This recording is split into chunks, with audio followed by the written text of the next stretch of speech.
If you engage with someone and you start saying you, and I don't care if it's a child, I don't care if it's a peer, I don't care if it's your spouse, I don't care if it's your boss, I don't care if it's your subordinate, just stop.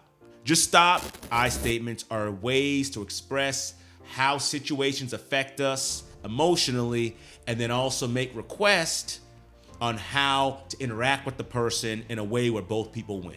I statements eliminate the use of the word you so that the person will not become defensive so they can hear your message. When you're able to use I statements properly, it becomes a win-win situation for both people.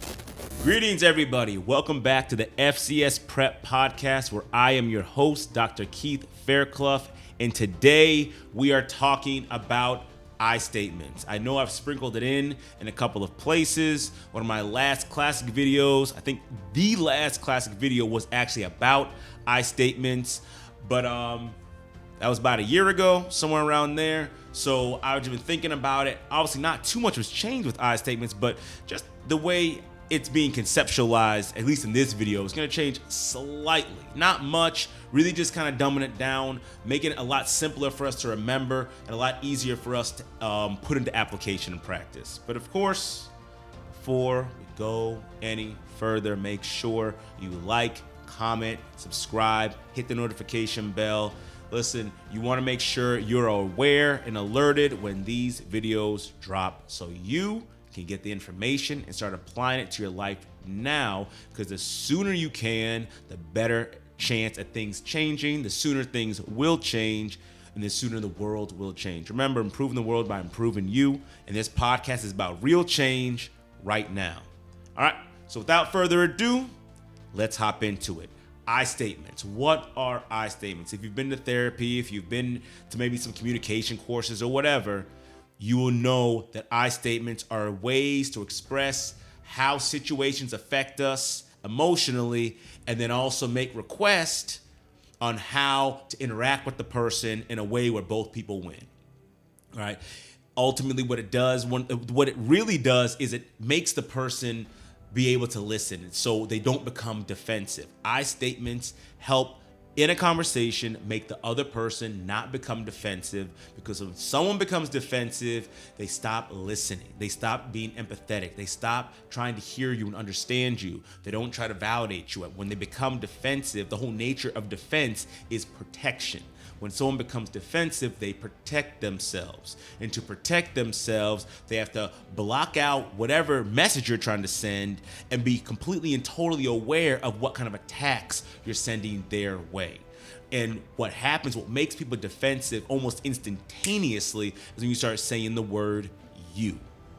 When you say you do this and you do that and you make me feel this way and this is your fault, you might as well just stop talking altogether. I'll be dead serious. If you engage with someone and you start saying you, and I don't care if it's a child, I don't care if it's a peer, I don't care if it's your spouse, I don't care if it's your boss, I don't care if it's your subordinate, it don't matter who it is. If you start a conversation off, talk about you, just stop. Just stop. Say, you know what? This ain't even gonna work. And just walk away. Because whatever you say at that point, they're not listening. They're only looking for how you're about to start tearing them down or looking for ways to start feeling bad about what they've done.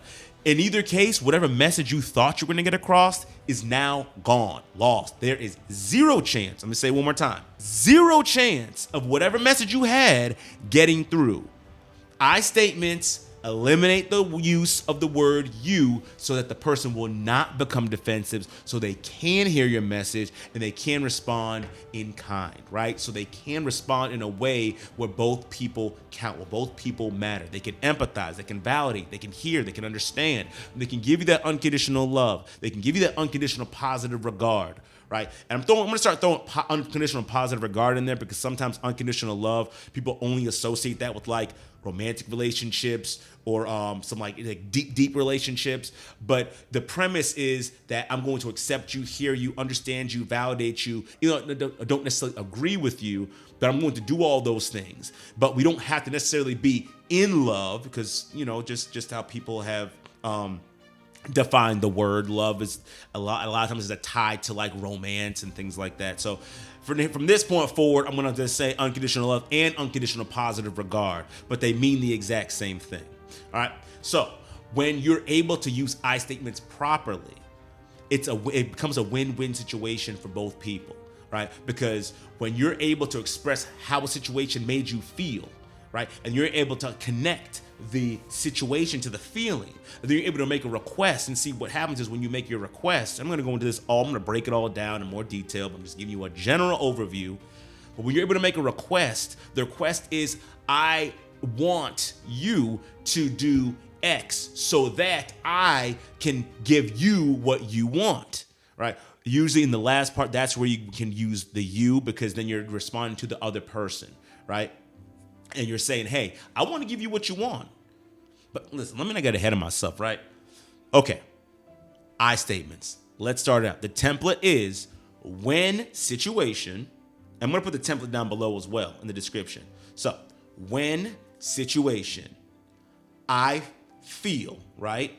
That's an emotion. Then I feel emotion, because now connect the situation to the emotion. I want, then you make the request in a way where it's a win-win, where I'm giving you what you want, you're giving me what I want. Right? That's what I statements do. So let's go and break it on down, all the way down. Start with the first part. When situation. The situation, that's the first part. This is where you're going to state what objectively happened, right? And you're going to try to say it in a general way, because ultimately it's not really about the other person. All right, I'm going to say that again.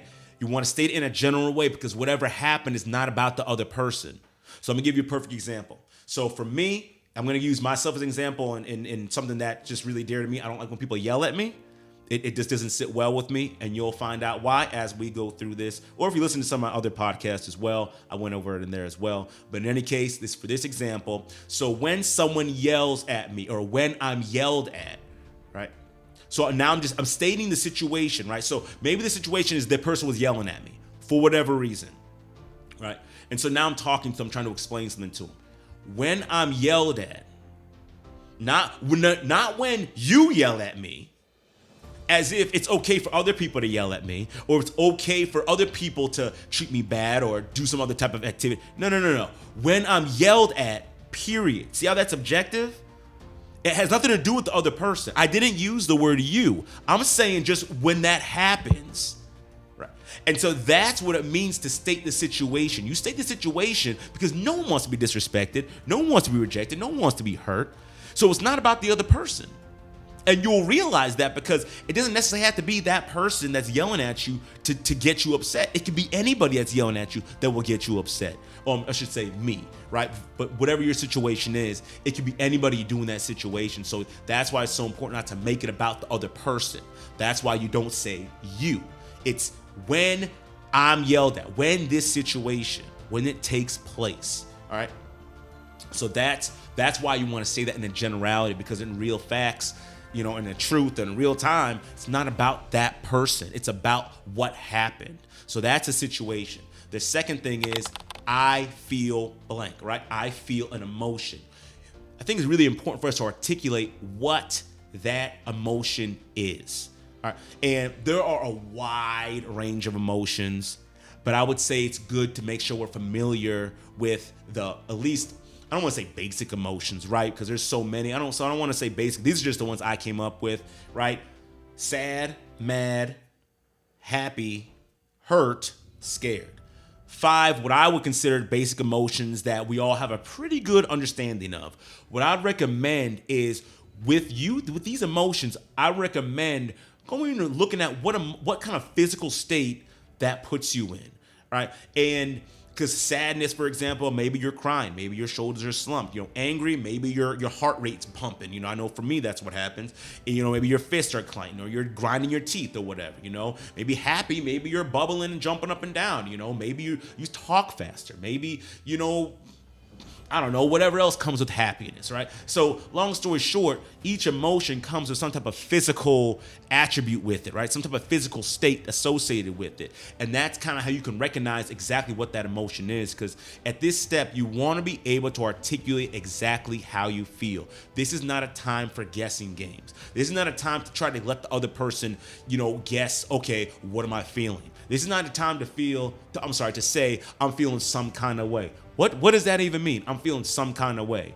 But beyond that, I don't know what I'm feeling. I know there's a feeling there, but I don't know what I'm feeling.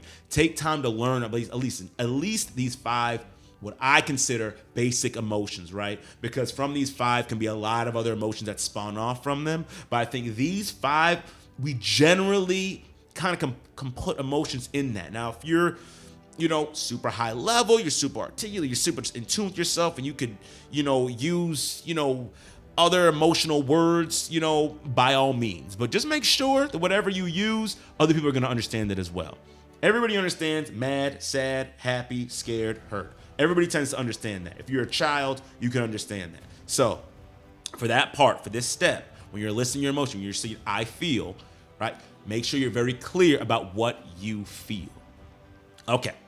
Next step is the reason. Now, this step is extremely important. It's very, very important. This step, right? So it says it's because, and then you give the reason. You're now connecting the situation to the emotion. This is where it's so important to not use the word you. And if you haven't used it up to this point, excellent. But it's so, so important not to use the word you. And the reason why is because this is where the person is going to get an opportunity to understand how the situation generated the feeling. This is the opportunity for them to start validating you. This is the opportunity for them to understand you, right? That's what this is, to hear you. So the reason at this point, you're connecting the situation to the emotion. So I'll give you an example. All right, I'm going to run it through. When I'm yelled at, I feel hurt. Because when I'm yelled at, it makes it seem like I'm not important. It makes it seem like I'm not valued, like I'm not valuable enough to at least offer the courtesy of kind words, of a calm tone. Like that's what it does. See how I connected? So now you know exactly how this situation makes me feel and why it makes me feel that, because it makes me feel like I'm not valued. And a lot of times we do things and we don't know what that in-between part is. And sometimes we kind of dismiss people like you're making a big deal out of nothing. But imagine if in some situation, let's say it's not me. Let's say it's somebody else, same thing, being yelled at, right? Let's say the reason that situation triggers them so much and generates the feeling of hurt is because when they're younger, someone's dad, when they came home, they would hear the yelling as their mom was beat. They would hear the yelling as their brother was abused, right? Imagine that. Like, you see, you put that in perspective, what you thought was not a big deal is a huge deal. I mean, now you understand, like, oh, shoot, man, I'm not like that person. I don't want to do that. I never meant for that to happen. So it's really, really important, this part, to make sure you are clear when you're describing the situation and you're connecting it to the emotion, because this is the part where people are going to get a better understanding of you and why you feel the way you feel, why you are reacting the way you are reacting. All right. Next, and the last part is the request. I want, and then blank space, request. What do you want? Now, this part, now you can start using the word you, right? Because now you're going in and asking someone for something. But here's the thing. You want to make it a win-win situation. The reason why I'm now using the word you is because now this is what I want you to do in order for me to accommodate you. So, I'll give you an example. All right. When I'm yelled at, I feel hurt because it makes me feel like I'm not valued. It reminds me of when people didn't value me in the past, and that just tore me down. So I feel hurt with that. And what I want is I want to help you. I want to address your concern. I whatever your concern is, I want to address it, but it makes it difficult for me to address it when I'm being yelled at. So if you can just come to me with a calm tone, like, I'm going to do everything in my power to help you get what you want. Do you see that? I want the person to get what they want. And if you've read like How to Win Friends and Influence People, that's huge. Helping people to get what they want. Because again, remember communication, you can go back to some of the other podcasts that talk about communication. But ultimately, we're trying to convey they're trying to convey a message to me. They want me to have this message. I'm now telling them, I want your message. I want the message that you're trying to convey. This is how you can give me that message. See, now they feel heard, validated, understood. You feel heard, validated, understood. It's a win-win situation. Everybody wins. That's why it's so important to word your request in a way where both people win. It's not just about, what I want in the future is you not to yell at me. But you didn't listen when I was talking to you before, right? You didn't listen then, right? You didn't ask it. Like, you see how that they can automatically start causing some issues if your request doesn't even count the other person? Because that's the whole purpose of having this communication anyways. You're trying to make sure both people count. This is a side note, a little bonus. In any conversation, both people should count. In any conversation, both people should count. Even if you're having a debate, both people should count. You may not agree, but you both count. You both have value, right? Very, very important. I statements, if you make your request properly, both people are going to have value. So very, very, very important. So again, when situation, I feel emotion, right? Because the reason, and I want, you make the request. Situation, emotion, reason, request. That is how you make an I statement. And again, ultimately, if you do it right, it will net you a good relationship with the other person. And both people can get that unconditional love and that unconditional positive regard. Real quick tip, then I'm going to get into what happens if it doesn't work, all right? I'll touch on that because I know someone is just foaming at the mouth, ready to put in the comments, well, what if it doesn't work? We're going to touch that in 1 second, all right? But a quick tip, make sure when you learn how to start using I statements, you do it in your own voice. Now, maybe and what I mean by that is the template is great, but the template is not necessarily how we talk on the regular, right? We all have our own style, our own dialect, influenced by culture and society and so on and so forth, right? So it'd be very, not unethical, but it wouldn't roll off the tongue. It wouldn't match your style. And if it doesn't match your style, it'd be very difficult for you to incorporate it into how you communicate already, right? So I really want you to take this template and I want you to practice it, and I want you to practice it with your own style, all right? So I'm going to try to do it in my style, right? I'm going to show you guys, right? Hey, listen. Hey, I hear what you're saying. I appreciate what you're saying, but I just got to let you know, when I'm yelled at, I don't feel good, man. I feel hurt. I really feel hurt when I'm yelled at, because when I grew up, like, people would yell at me, and when they would yell at me, it would make me feel like I don't count, like I don't matter, like I'm not important. And that would just tear me apart on the inside, like really destroy my self-esteem, and I just don't like it. And so, like, nowadays, when I'm yelled at, like, I almost want to either shut down or like fight back, and I don't want to do that with you, right? I don't want to, because I value you as a person, because you're important, so like in the future, if you got something like to talk to me about or whatnot, if you can come to me with a calm tone, that I would really appreciate that. That would help me to address whatever your concern is, because I truly value you as a person, and I really, really I want to help you. I want to address you. I want to be there for you. But like, I can't do it when I'm being yelled at, because it just brings me back to that time. I don't ever want to go back to that time.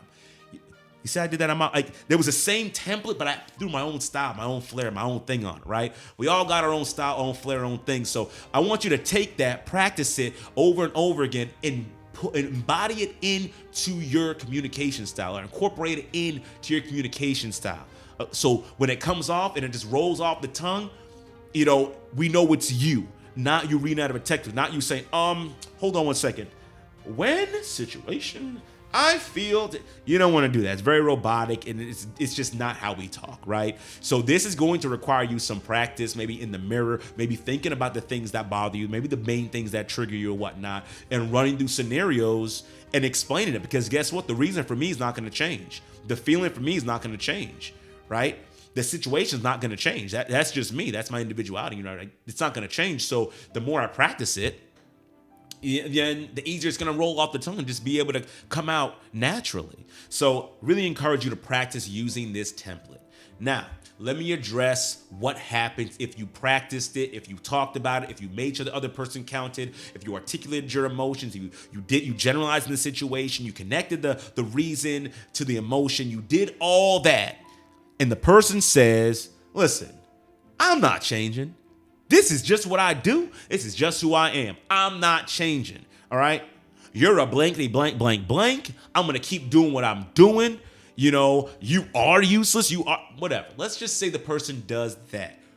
All right. Or they try to use some type of manipulation or whatever. They just don't respond the way they should have responded according to what we just talked about. Right. Even when you put it in a win-win scenario.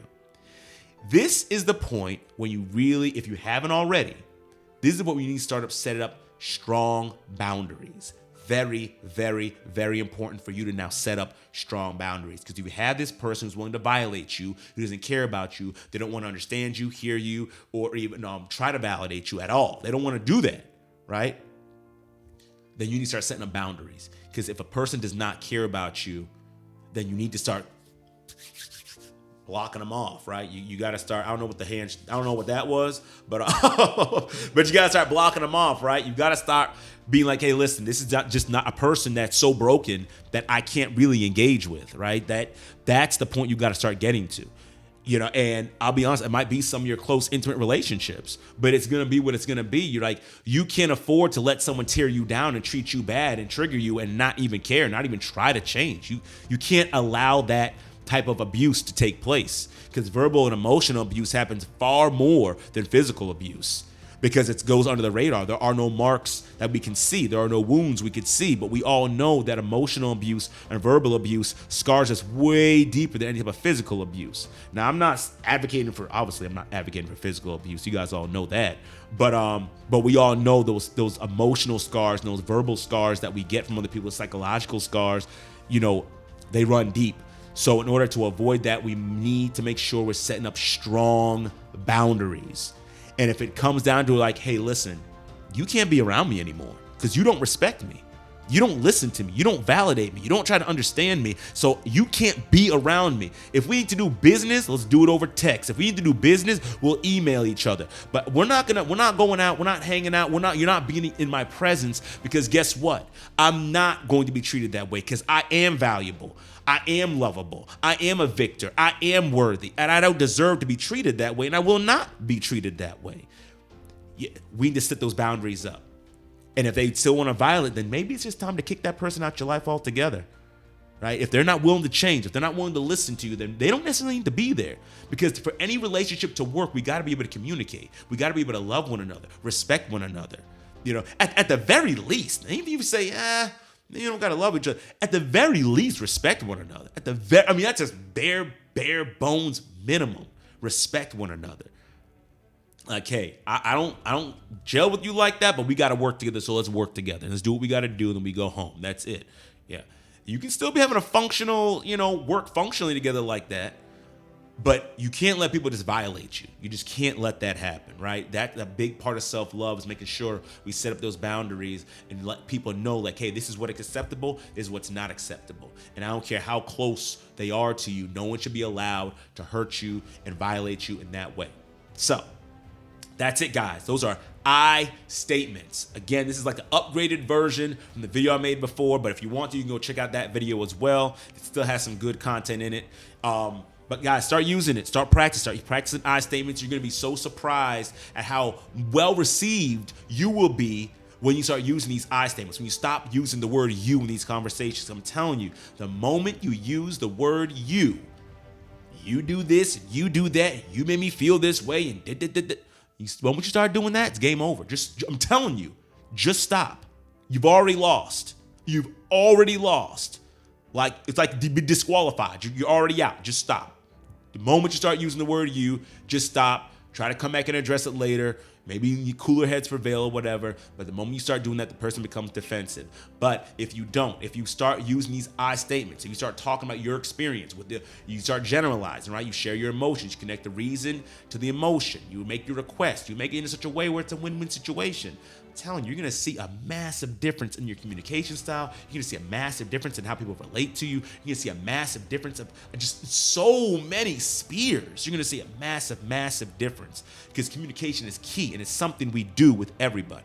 So that's it, guys. Listen, I love you. If you haven't liked, comment, subscribed, and shared, and hit the notification bell by now, now's a great time to do it so that you know when these videos drop. Again, I have content across all social media, shorts, and all the types of things like that. Listen, I got this stuff out there. If you need help, you can reach out. Listen, that's what we're here for, FCS. Improving the world by improving you. I love you guys. Y'all take care. Have a great, awesome, and blessed day.